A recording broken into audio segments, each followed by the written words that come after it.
자, 역대상 2장 끝까지 그 이름을 좀 부르면서 읽었습니다. 전에도 말씀드렸듯이 이런 시간이 아니면 이름을 부를 시간이 기회가 별로 없는데 이런 사람들이 유다 족속이었구나, 그런 뜻입니다. 어제도 말씀드렸듯이 이스라엘의 족보는 혈통의 족보가 아니라 믿음의 족보다, 그렇게 되어 있고요. 그래서 있는 혈통을 그대로 적은 것이 아니라 그의 믿음의 행적에 따라서 적은 것입니다. 왜 그랬냐? 다시 한번 말씀드리지만 역대기의 기록은 이 당시에 이 사람들이 났던 전의 기록이 아니라 바벨론 포로 귀환 이후에 갈라졌던 민족을 하나로 뭉치기 위해서 에스라가 따로 적었던 족보예요.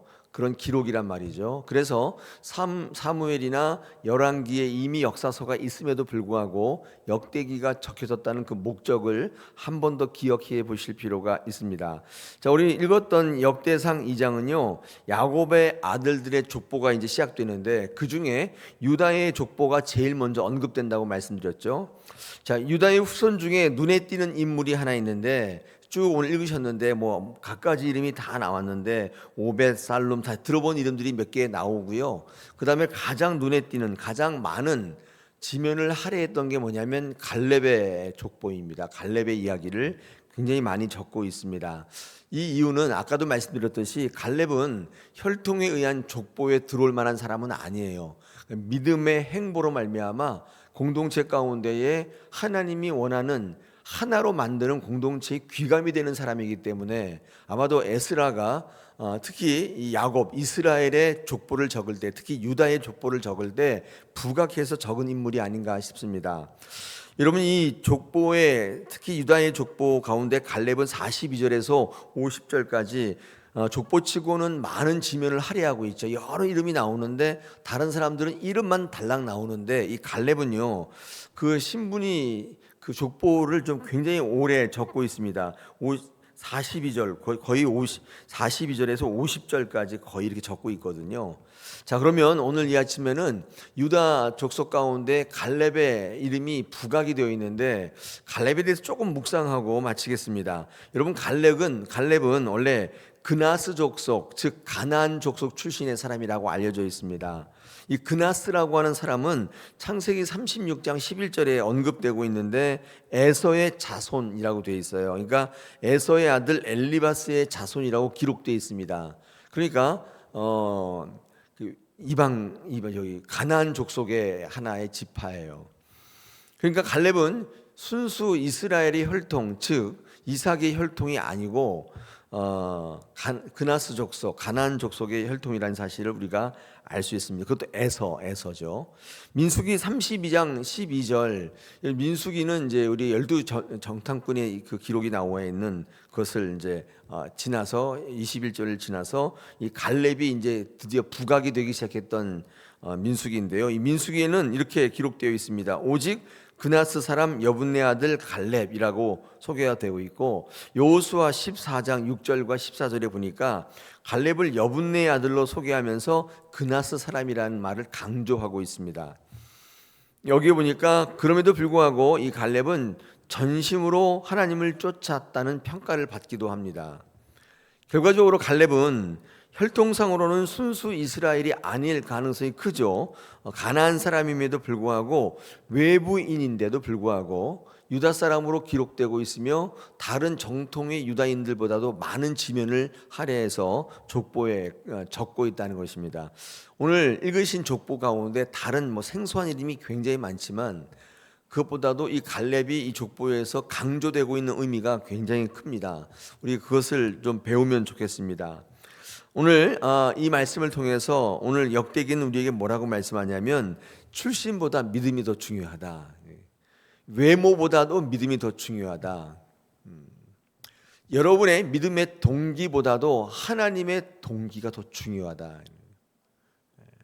그런 몇 가지 명제를 우리에게 강조합니다. 그러니까 우리의 외모보다도 중심이 더 중요하다. 이런 말씀들이 하나로 일맥상통하는 거죠. 이런 말씀을 통해서 하나님은 어떤 하나님이신가를 알게 되는 것입니다. 자, 이것을 여러분의 신앙 가운데 적용해 보려면 여러분 신앙할 때 자꾸 겉을 꾸미려고 하지 마세요. 겉을 자꾸 꾸민다는 건 뭐냐면 사람들을 의식한 것으로 한마디로 정리할 수 있어요. 여러분 신앙이 자꾸 사람을 의식하는 거 있잖아요. 저 사람이 나를 어떻게 볼까? 여기에 치우치는 신앙을 하게 되면 제 경험상 반드시 중심에서 벗어나게 돼요. 사람의 눈을 의식하는 거예요. 저 사람이 나를 어떻게 볼까? 그래서 내 신앙이 형편없다고 볼까?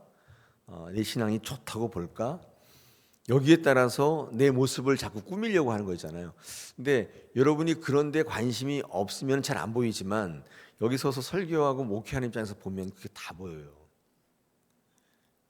왜 이런 거 있잖아요. 나는 하는데 남들은 모르겠지. 근데 절대 그렇지 않습니다. 다 압니다.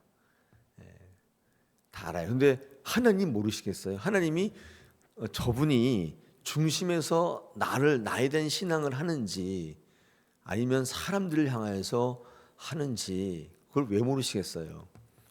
우리 지난번 금요일에 그런 얘기했습니다. 엘리가 58세에 사사가 되었다. 근데 그냥 넘어갈 수 있는데 뭐 엘리가 90세에 이제 죽었는데 98세에 죽었는데 그가 사사가 된 지 40년이 되었다. 이런 숫자들의 의미를 가만히 생각해 볼 때 엘리가 58세에 사사가 되었다. 거의 전무후무합니다. 그런 일은 없어요. 다 세습하거나 어렸을 때부터 이렇게 하는 거지 58세 때 대제사장이 되고 사사가 되는 일이 있나요? 근데도 불구하고 엘리가 그 58세 때 사사가 되었다는 것을 부각시키는 이유는 엘리가 굉장히 훌륭한 믿음의 사람이었다. 하나님 마음에 쏙 들었다. 그 뜻을 그렇게 표현하는 거예요. 성경의 표현은 다양하잖아요. 내 마음에 참 합하다. 이렇게 말하는 엘리의 부분이 그런 건데 그러니까 엘리는 58세 때까지 하나님을 중심으로 섬겼던 사람이에요. 그리고 이제 발탁이 된 거잖아요. 58세 그 늦은 나이에. 원래 그 당시에 평균 수명이 남자가 36세 정도 됐어요. 58세면 엄청나게 늙은. 98세에 죽었다는 것은 굉장히 장수한 거죠. 요즘도 98세 살기가 어려운데. 근데 엘리가 왜 그렇게 비참한 최후를 맞이했느냐? 믿음이 형편없어졌느냐? 그게 바로 제가 지금 말씀드린 거예요. 대제사장이 되고 사사가 되니까 목사가 되고 장로가 되니까 권사가 되니까 남들이 나를 어떻게 보나 여기에 신경을 쓰는 거예요. 그래서 그 두 아들이 맨날 성전에 있는 재물을 훔쳐가고 성전에 수중 드는 여인과 동침하고 이럴 때 엘리가 뭐라고 하냐면 사람들의 소문이 좋지 않다. 제가 성경을 읽을 때 그런 그 부분들이 눈에 띄는데 그러니까 하나님 보시기에 네가 어떻게 이럴 수가 있냐 그렇게 한 게 아니라 야 사람들이 너한테 뭐라고 하느냐 이렇게 얘기하는 거예요. 이게 분기점입니다. 우리의 중심이 하나님 앞에 온전히 서 있지 않으면 우리는 나도 모르는 사이에 사람들이 나를 어떻게 보는가 이렇게 가게 돼 있잖아요. 오늘 이 족보 가운데 이 갈렙을 부각시킬 때 가장 중요한 성경적 메시지가 있는데 그는 혈통적으로는 형편없었다. 하나님이 싫어하고 하나님이 제껴놓은 그런 에돔 그게 그나스 출신이다. 그런데 하나님은 그를 혈통으로 보지 않으시고 외모로 보지 않으시고 그가 어떤 외모를 가졌는지 이걸 보지 않으시고 중심을 보시는데 그래서 유다 족보 가운데 갈렙이 크게 부각되어 있어요. 갈렙은 하나님의 중심을 기쁘시게 했던 사람이었다는 것이죠. 꼭 기억하십시오. 하나님은 여러분의 외모보다도 여러분의 중심을 보신다. 여러분의 교회를 다니는 동기보다도 하나님이 여러분에게 주신 사명을 중요하게 여기세요. 여러분이 어떻게 교회를 왔든지 그런 거 하나님께서 별로 중요하지 않아요. 교회 와서 어떤 중심을 갖는가가 굉장히 중요하죠. 그러므로 갈렙은 비이스라엘 출신임에도 불구하고 하나님의 약속을 누구보다도 강력하게 붙잡았던 사람으로 평가받습니다. 그래서 하나님께서는 외형과 혈통 이런 게 아니라 믿음과 순종을 보시죠. 사무엘상 16장 7절에 사람은 외모를 보지만은 여호와는 중심을 보신다. 이렇게 하나님은 선언하고 계십니다. 또한 갈렙은요 공동체 사람인데 갈렙은 이방 출신 이어서 그런지 몰라도 이 여호수아와 갈렙의 대권 경쟁에서 졌단 말이에요. 여호수아가 발탁이 돼서 모세의 후계자가 되는데 갈렙은 여기에 순종합니다. 순종해서 유다 지파의 족장 정도로 내려앉지만 하나님께서 주신 공동체 안에서 그 질서를 잘 지키는 사람이었어요. 나를 들어서지 않았다고, 내가 더 공이 많은데 여호수아보다도 나를 높이지 않았다고 반란을 일으키거나 삐딱선을 타거나, 그래? 그럼 너희들끼리 한번 해봐, 그러면서 아무것도 안 하거나 그런 인물이 아니었다는 것입니다. 여러분 생각해 보세요. 그렇게 공을 세웠는데 대권은 아니지만 제 2인자 정도는 돼야 되는데 지방 족장으로 이렇게 묻어놓는다는 게 이게 좀 그렇잖아요.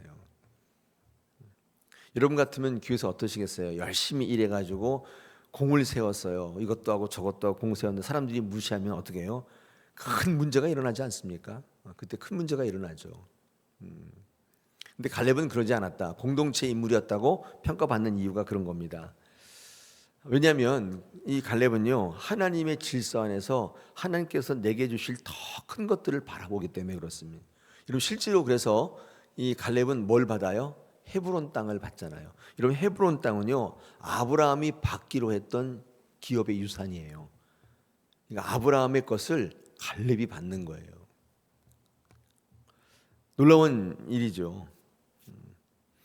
여러분 그래서 갈렙은 믿음의 공동체 안에서 하나님의 가장 귀한 것을 받은 사람으로 외부 사람이지만 비이스라엘이지만 그것을 증명해 보였던 인물입니다. 여러분 그래서 우리 교회 공동체 안에서도 이런 분들이 좀 많이 나왔으면 좋겠습니다. 그래서 교회 공동체도 믿음으로 묶인 가족이란 사실을 많은 사람들에게 드러내 보여야 돼요. 지연, 혈연, 친분 이런 것으로 묶여 있는 친한 공동체가 아닙니다. 교회를 그렇게 착각하시는 분들이 있는데, 그렇죠. 우리 교회도 있고 다른 교회도 다 있습니다. 그때 믿음으로 공동체로 이루는 하나님이 기뻐하시는 다사랑 교회가 되기를 소망합니다. 자, 마지막으로 하나만 더. 이 갈렙은요, 자원하고 소원하는, 앞서 행하는, 앞장서는 영성의 상징입니다. 그렇잖아요. 우리 이제 이스라엘이 가나안 땅을 정복해 가는 과정 속에서 가장 힘들었던 땅이 헤브론이었잖아요. 저 산지를 내게 주옵소서 유명하지 않습니까? 여호수아 14장 12절에서 이 갈렙이 말했던 고백이에요. 이 짧은 한마디는 이 갈렙의 신앙, 그리고 갈렙의 비전, 또 갈렙의 용기가 응축되어 있는 선언이죠. 이때가 갈렙이 85세가 되었던 때거든요. 그때 여호수아에게 말합니다. 이제 나를 보내어 여호와께서 말씀하신 그날에 약속하신 이 산지를 나한테 주십시오. 난 아직 팔팔합니다. 85세지만 내가 하나님의 약속을 기억하고 있기 때문에 하나님께서 내게 힘 주실 겁니다 라고 말하면서 헤브론, 이 아낙 자손들이 거주하고 있던 견고한 성읍이었는데 이 헤브론을 박살내는 것입니다. 앞장서요. 유다는 선봉에 서는 그런 민족이었다는 것입니다. 그래서 갈렙이 40세에 정탐꾼으로 약속받은 땅을 45년이 지난 85세 때 여전히 기억하고 있으며 궁극적으로는 반드시 받는 거예요. 여러분 저는 이래서 믿음은요 늙지 않습니다. 여러분 육신은 늙어도 믿음은 늙지 않아요. 85세 때의 이 갈렙이 이런 선언을 하는 것을 보면서 여러분 여러분의 나이와 믿음은 같이 가지 않아요. 여러분의 나이는 숫자에 불과한 거죠.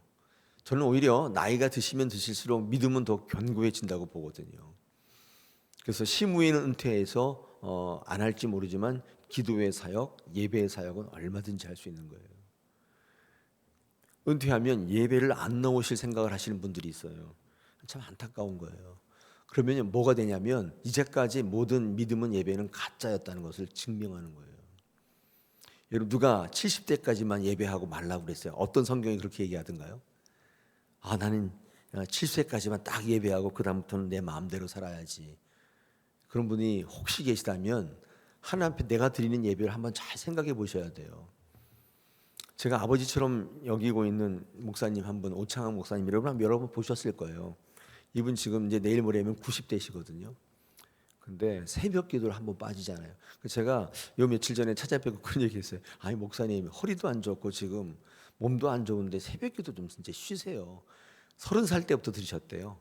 중학교 3학년 때부터 하셨대요. 새벽 기도를. 그리고 일기를 지금도 쓰고 계시는 참 말릴 수 없는 어른이신데 지금도 새벽마다 그 아픈 다리를 허리를 끌고 그 집 앞에 새벽 기도를 가세요. 여러분 어떻게 생각하세요? 믿음은 늙지 않는 것이민. 저도 목회가 힘들 때마다 그런 생각을 해요. 내가 70세 은퇴하면 나도 좀 푹 쉬어봐야지.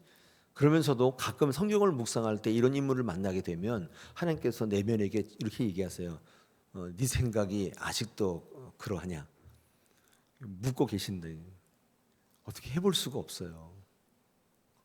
여러분 예배는, 여러분 기도는 한계가 있는 유통기한이 있는 게 아니에요.